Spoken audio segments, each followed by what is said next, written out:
Theater 5 presents The Victim.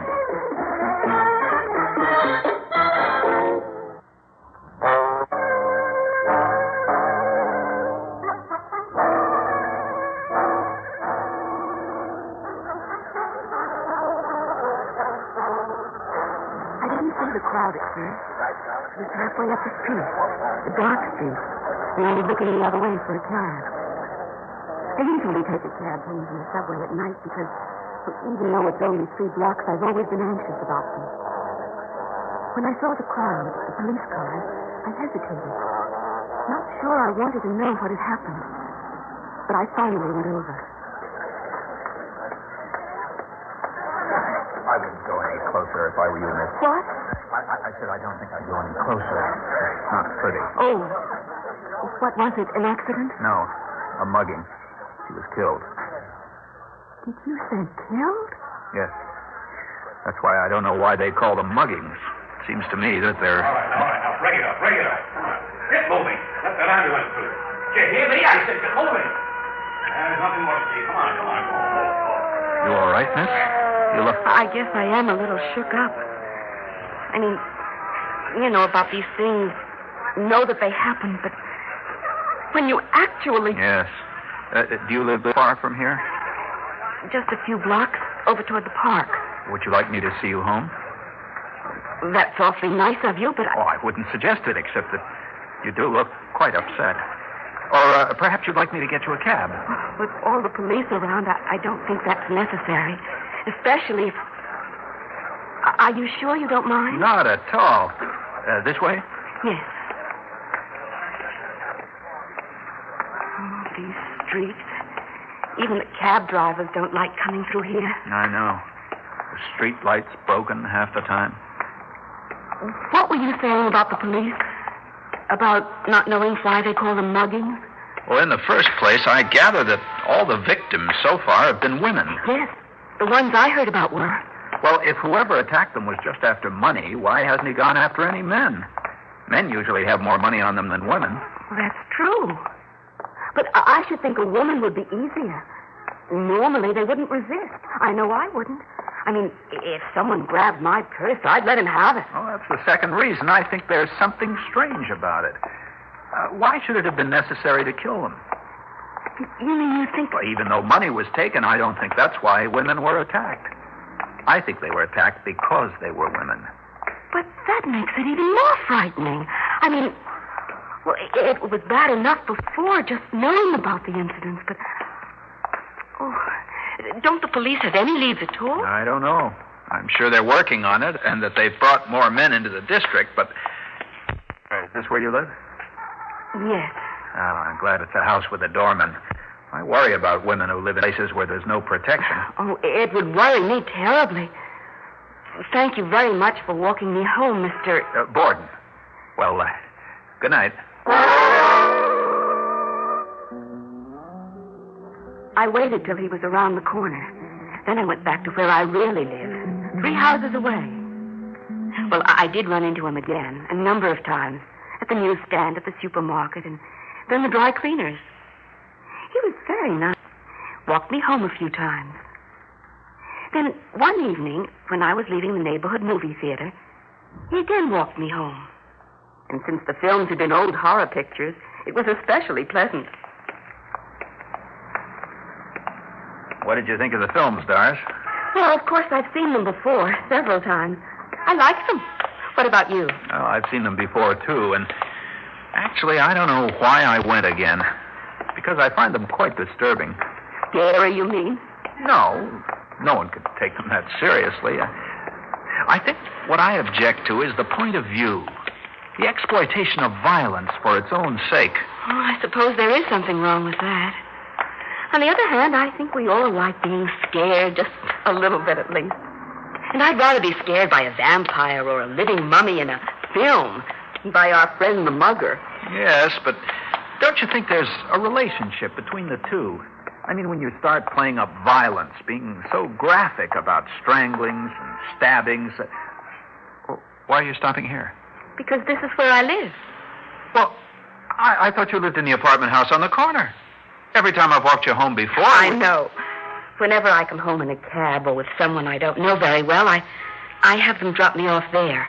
And the doorman walks me back here, sees me in safely. Oh, I see. Well, that's very sensible of you. As I told you, I worry about women who live in brownstones like this without any protection. But you certainly seem able to take care of yourself. I try to. Well, it was very pleasant running into you again. I always enjoy talking to you. I enjoy it, too. Would you like to come in for a few minutes? Have some coffee? Well, that's a very nice idea, but are you sure it's not too late? Oh, quite sure. After all, tomorrow's Saturday. Well, in that case, thank you. I'd like that very much.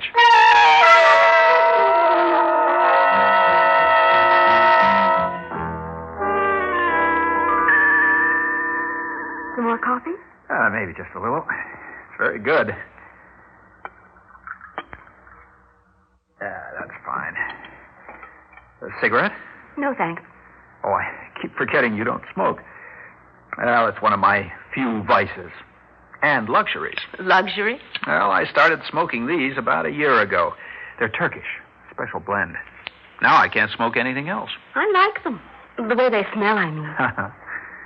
Yeah, and I like your place. You don't get rooms this size in the new buildings. No. I wasn't too sure about it when I first moved in. I mean, a basement apartment. But since it's in the back, it's quiet. And, of course, I have a garden, too. Ah. During the summer, I keep that door open. Oh, that must be very pleasant. You live here alone? Huh? Mm-hmm. I did have a roommate, but she got married about a month ago. But it doesn't make you anxious being here all alone? No, not really. The Johnsons, who own the building, live right upstairs, and, well, they've always kept an eye on me. Uh-huh. Mr. Johnson's told me that if I ever have any trouble or if I do feel anxious, all I have to do is knock on the radiator and he'll be right down. Well, that must be reassuring. Oh, it is. Except over the weekends. The weekends? Yes, they have a place in the country. Go up there then. Ah. Well, that means they must be away now. Probably. Mr. Johnson usually comes down and tells me when they're leaving. Well, it sounds like an ideal arrangement. Oh, it is. There's still the problem of getting home here, of course. That sometimes worries me. I've been thinking about what you said the last time I saw you. About how they weren't really muggings, and I wasn't sure I understood it. I mean, I know there are men who have a thing about women. Hate them enough to want to kill them. Jack the Ripper, for instance. But I was never very clear about why. Yes, well, it's not a very pleasant subject. Why are you so interested in it? Oh, with that monster walking the streets around here. Can't you see how I would be? Yeah, I suppose so. Well, I've been interested in him, too, but I don't think he's hard to understand. Obviously, he's a sick man. Very sick. Yes, but if he's that sick, wouldn't anyone who knew him, even met him, be able to tell it? No, because feelings as violent as that usually develop slowly and remain hidden. First time he did attack a woman, it was probably an accident. A sudden rage because of something she said or did. But afterwards, the need, the compulsion, would become more intense and, well, he'd start looking for a chance to kill under what he'd consider ideal circumstances. What do you mean by ideal circumstances? Well, now, don't forget that up to now he's had to kill at random, hurriedly, on the street. But suppose he found himself in a situation where he'd have to hurry. Could take his time. What do you think he'd do? Do you really want to know? No, I don't. I think you do. And I think he'd probably begin choking his victim. Like this. No! Help!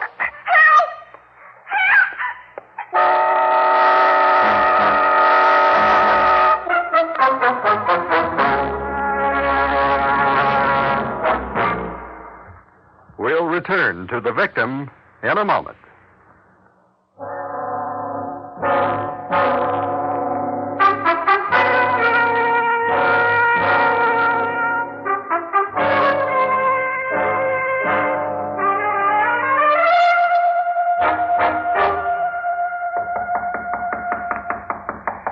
knocking must have helped bring me to, because it was the first thing I remembered hearing. I opened my eyes. I was lying on the couch, and I was alone. He was gone. Then, when the knocking came again... Who is it? Dick Johnson, Doris. Oh, just a second. All right. You weren't... Doris, what's wrong? A man. There was a man here. Man? He tried to choke me. Kill me. Well, come on over here and sit down. Hello, operator. Get me the police. Anything, Mike? All right. Keep looking. Cover all the backyard, huh? I'll be in here. Oh, Miss Summers? Yes? I'm Conroy, 22nd Precinct. Who's this? My name's Johnson. I own this building. I live upstairs. Oh, yes, you put in the call. Well, now, will you tell me exactly what happened, Miss Summers? I'll try. I guess it really began about a week ago when I was coming home.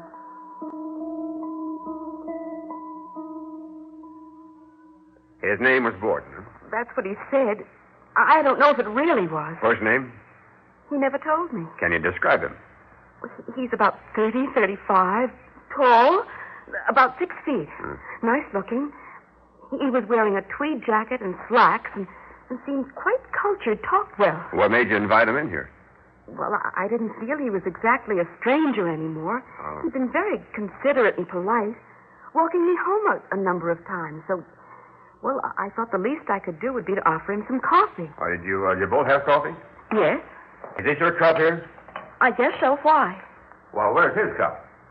What do you mean? Well, this must be yours. There's lipstick on it, but I don't see any other cup. Well, it must be around someplace. He had 2 cups of it. He was sitting right there smoking, and... Smoking? Yes. Well, now, which ashtray did he use? Why, this one right here. I don't smoke myself, and so I only... There are no ashes in it. Or a cigarette butt. But he did smoke. At least 2 or 3 cigarettes. He even talked about it. The fact that he smokes a special Turkish kind... Wait a minute. Do you think I made this whole thing up, imagined it? Why, no, Miss Summers. Of course not. Just that, Well, did you hear anything, Mr. Johnson? A scream, sounds of a struggle, anything like that? No, I didn't. Well, what made you come down here, then? Knock on the door. Well, my wife and I do worry about Miss Summers, especially since her roommate got married and she's been alone. We were about to leave for our place in the country. We usually leave much earlier. I saw that her light was on, so I came down to tell her we were going. But you didn't hear or see anything? No. I suppose... Well, if my knocking scared him, he could have gotten away through the backyard. Well, I've got men out there now checking. How long were you at the door? Oh, at least a couple of minutes. I knocked a few times. As a matter of fact, I thought she was asleep, was about to give up when... Were you asleep, Miss Summers? No, of course not. I told you I passed out when he started choking me. Yeah. Well, we'll get on this right away. Check our files and send out this Borden's description. By the way, in the meantime, do you have any friends, anyone you could stay with for a few days? No, I haven't. Well, then maybe you should go to a hotel. Why? Because, well, after all, you did have a pretty frightening experience. But you don't think I had. I didn't say that. But that's what you think. Where's his cup, his cigarette ashes? Was I asleep? I was just trying to get the facts, Miss Summers. But even if I didn't believe you, I still wouldn't want you to stay here alone. Not right now. Why not? Because, well, we haven't wanted to talk about this, but we're convinced now that these recent incidents weren't muggings. We think they were deliberate, calculated murders. The work of a psychotic. And the psychiatrist that we've called in agreed with us. And they've not only given us a rundown on the man involved, but they pointed out there are certain types of women who are natural victims in this kind of attack. Seem almost to attract this sort of killer. Hysterical women, you mean, who imagine things. Women who secretly wanted the attack. Now, please, Miss Summers. I didn't say that either. And if I've upset you or made you angry, I'm sorry. But, well, the way things are, I am worried about you. That's why I wish you wouldn't stay here alone. Not for the next few days, anyway. Well, I don't have any friends to stay with, and I'm not going to a hotel. Well, then what about coming to the country with us, Doris? I've got an important appointment up there tomorrow, so we've got to go. But we've got plenty of room. Thank you, no, Mr. Johnson. But you'll be... I said no. After all, if I imagined the whole thing, there's nothing to be concerned about. But now, if you don't mind, I'd like you both to go. I'm very tired. All right, Miss Summers. If you insist on staying home, I'm going to send a policeman over to keep an eye on the place. In the meantime, here's my number at the precinct. Now, if you should happen to see this Borden character again... Thank you, Mr. Conroy. Good night. I don't know how long I sat there after they left, going over it and over it, trying to decide if there was something wrong with me. And I had imagined the whole thing. If I had, then I really was sick, and I should do something about it. But if I hadn't imagined it, why weren't there any signs that Borden had been there? Well, finally, I gave up. I had a terrible headache by then. I went into the bathroom and took some aspirin. I was about to leave when I saw something on the floor behind the laundry hamper. I bent down, picked it up, and it was a cigarette butt, cork, tipped, and oval. I looked at it for a minute and then hurried to the phone. 22nd Precinct, Conroy speaking. This is Doris Summers. Summers? Oh, yes, Miss Summers. Oh, if you're calling about the patrolman I said I'd send over. I just got in. I haven't had a chance to do anything about it yet. Well, but... that's not why I'm calling. I just found something I think you'll be interested in. What's that? A cigarette butt. Oh? But not just the ordinary one. It's a special Turkish one. The kind I told you Borden smoked. Where'd you find it? In the bathroom behind the laundry hamper. It must have fallen there when he was emptying the ashtray. Emptying it? Well, don't you see that that's what he must have done? When he heard Mr. Johnson at the door, he emptied it in the bathroom. And also put his cup and saucer away. But why? So that you think exactly what you did think. That I had either made up or imagined the whole thing. Oh, take a pretty cool customer to come up with that one. On the other hand, well, why not? Only take him a minute or two. Then you do believe me? Of course. Especially if you've got that cigarette butt. Okay, Miss Summers, you sit tight. I'll be right over.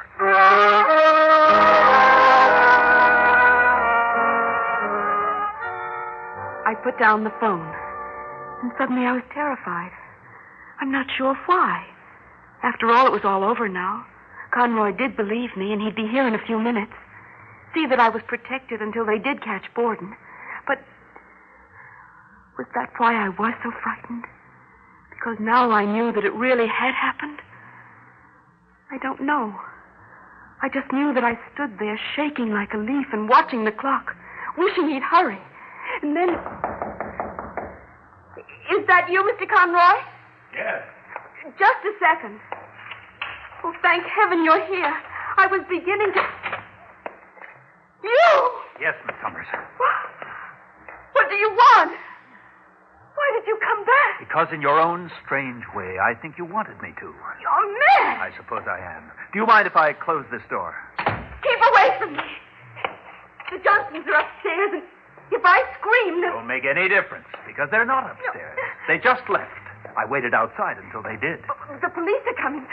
I just called them, and they'll be here any minute. I don't believe you. You're just saying that. It's true. I found one of your cigarette butts in the bathroom. I wish you hadn't done that. Called them. Because now it'll be like all the other times. Well, what do you mean? I mean, I'll have to hurry. Miss Summers! Miss Summers!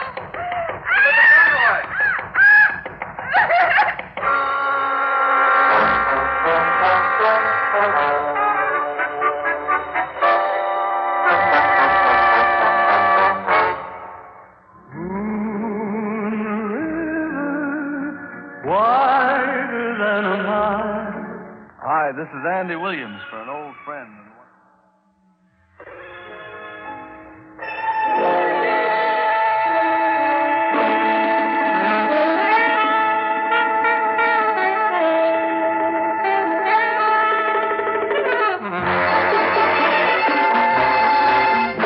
Theater 5 has presented The Victim, written by Robert Newman and directed by Ted Bell. In the cast, Elliott Reed, Vivian Smolin, Jay Barney, and Gilbert Mack. Audio engineer Neil Pulse. Sound technician Ed Blaney. Script editor Jack C. Wilson. Original music by Alexander Vlastotsenko. Orchestra under the direction of Glenn Osser.